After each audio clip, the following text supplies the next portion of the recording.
Everybody talks about big numbers. Oh, I made this, my client is doing this much money, I have done $100,000 this month, but nobody wants to talk about new beginnings, early days, and the times that it used to suck, and that's what this video is going to be about. Hey guys, I'm George from Quick Evolve, and in today's video, I'm going to show you a couple things that I noticed on a new client. And you know, your business, your client, or yourself might be in the same position, same situation with your ad account, and that's why I'm doing this video for you, so that you can understand what I'm looking at and how you can fix this problem. You know, what's the perspective you can have on such an issue. And you know, if you're looking at this dashboard, you might see like, oh, this guy, like, he sucks bad time. Like, look at that, 263 cost per purchase, you know, 0.28 ROAS. Well, that's fine. You know what? Like, everybody wants to see like 4 ROAS, 3 ROAS, you know, $100,000 on ad spend. To get there, it takes days like that, and it takes new beginnings, right? And like I said, this is what this video is going to be about.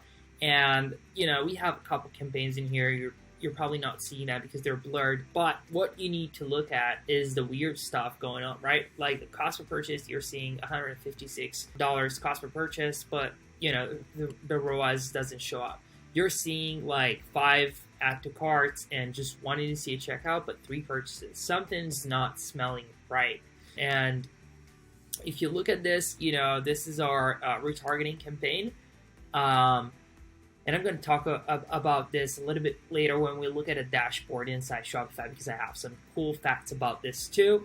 And so overall, if you look at this, you're going to see an abnormality in terms of results, right? You're going to see like different like add to carts. You're going to see like 5, you know, like I said. And here is the questions that you kind of need to ask yourself when things like that happen on your account.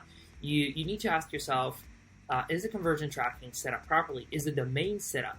Are we using the domain inside the ads? And is the strategy itself a good strategy? And are we using the right offer? And you know, a couple of these questions, we have answered them before starting with this client, but I just want to make sure that you're going to answer yourself to them for you and your clients and, you know, your businesses that you work with. And you know, a couple of these questions, like let's just start with the conversion tracking, and it's very easy to look at it. And let's just jump into the events manager. I'm going to show you how to properly check this out. Cool. Now that we're inside the data sources, just in case you don't know how to get here, you're going to go on the left hand side in here, and you're going to select the events manager. It's going to take you to this place where you need to scroll down a little bit, and what you need to look at is the 2 things that matter in here. So the pixel conversion API and the aggregated event measurement.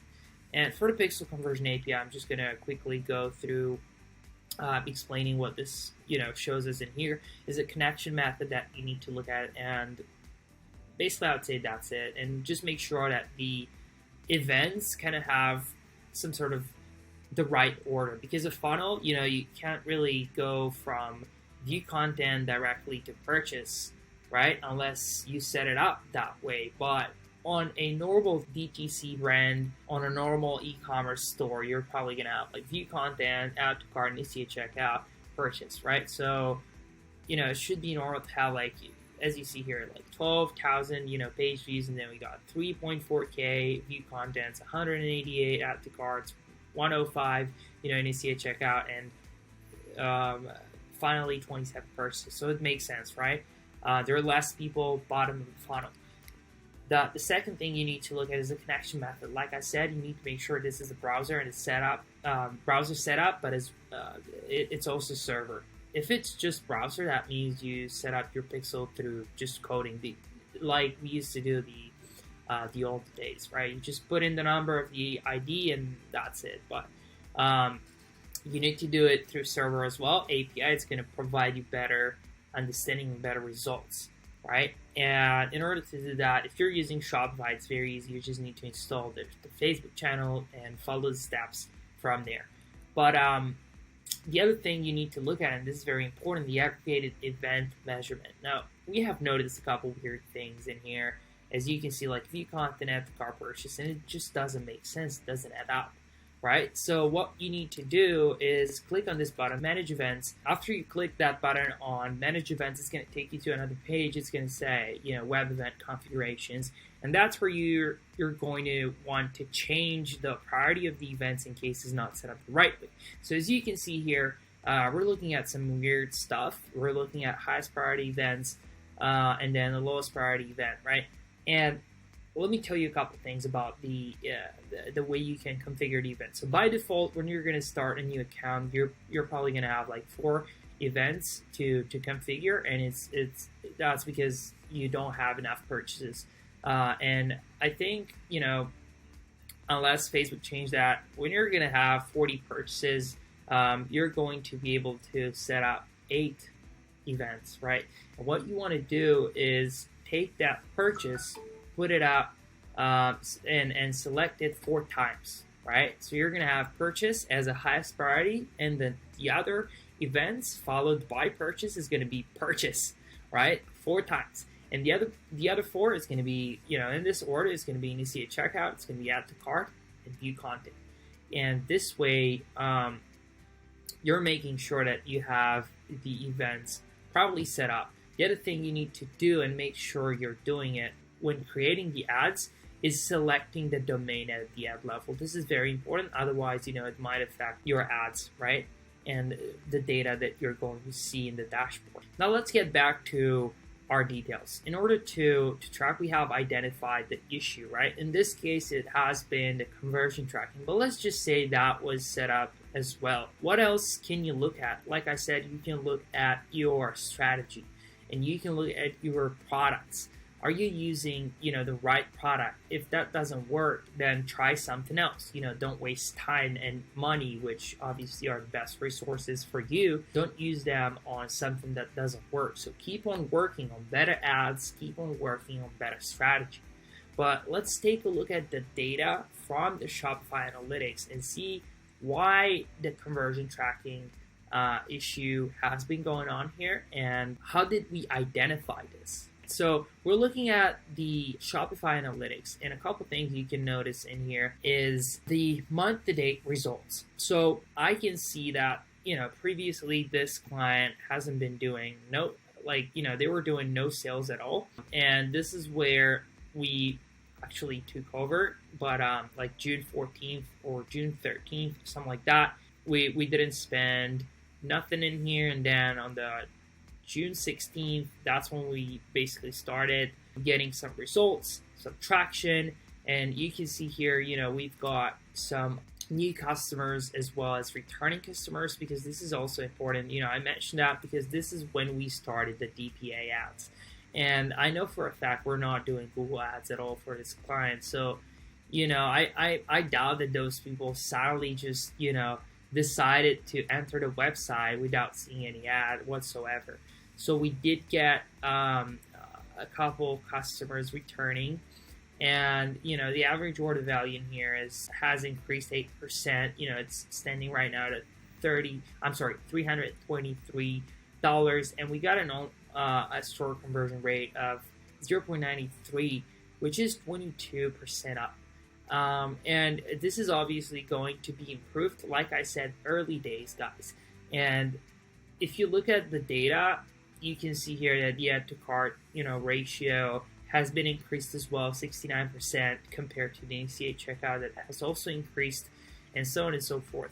So what I'm looking at is comparing the data that I'm seeing in here. I'm seeing the sales, and I was looking back at Facebook and Facebook dashboard, and I didn't see those type of sales.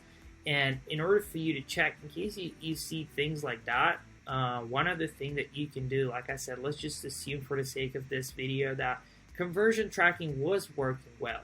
So what else can you do? Let's just say you're actually confident on your products and you're actually seeing results, but you just don't know what happened, right? So in that case, what you can do is you can go to orders, and you can click on an order, and somewhere on the right hand side you're going to see conversion details, and Shopify is going to show you whether or not that customer has been converted from Facebook or Google or any other platform or from your direct source.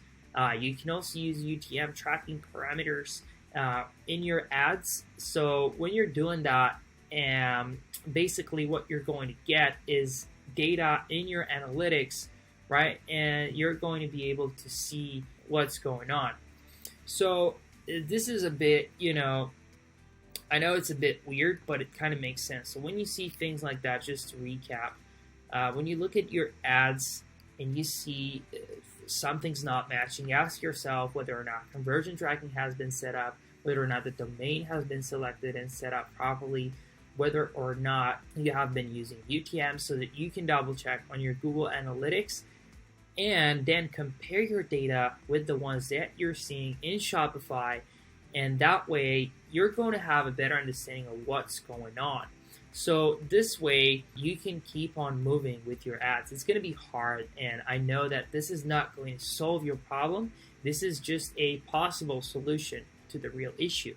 But if you do want to solve this a little bit further and take it to the next level, you can use a third-party app that will help you with your conversion tracking, and it's going to show you the exact results and where did those sales come from, and more details about the conversions that you've got on your website. That obviously comes at a cost, and if you're in the beginning, I suggest you try and be more patient with your ads and leave them optimized a little bit more. Give more time to Facebook. Sometimes we do see a lot of new accounts that might have issues with tracking or might not. They might be like 90% accurate, or some of them might be like 30% accurate, so it really depends. This is something that we can't control, guys. So we can't really control all of the things inside the analytics that we see here, and it's never going to be 100% accurate, right? But what we can do is keep on working on the stuff that we can control, right? Like the conversion tracking, like I said, like the domain setup. You can also control the metrics that you look at, and you can also compare your sales with your Facebook sales. Another thing that you can do is import the offline purchases, but this is I have done that a couple times, and it's not really accurate. Sometimes you might see underperforming or overperforming in terms of results, so Facebook might tell you, yes, you've got a lot of sales from us, but sometimes it might tell you different. So it really depends. Like I said, there is no right or wrong here, but I hope this video helps. I hope it helps you understand that business, when it starts, you might see some crap results, but don't be upset about it. Try to solve it. Use the information that you have in order to compare the data, and also make sure that your default setups are done properly. And that this is very important, right? So if you do have any other questions, make sure you mention them down below this video, and I'll see you in the next one.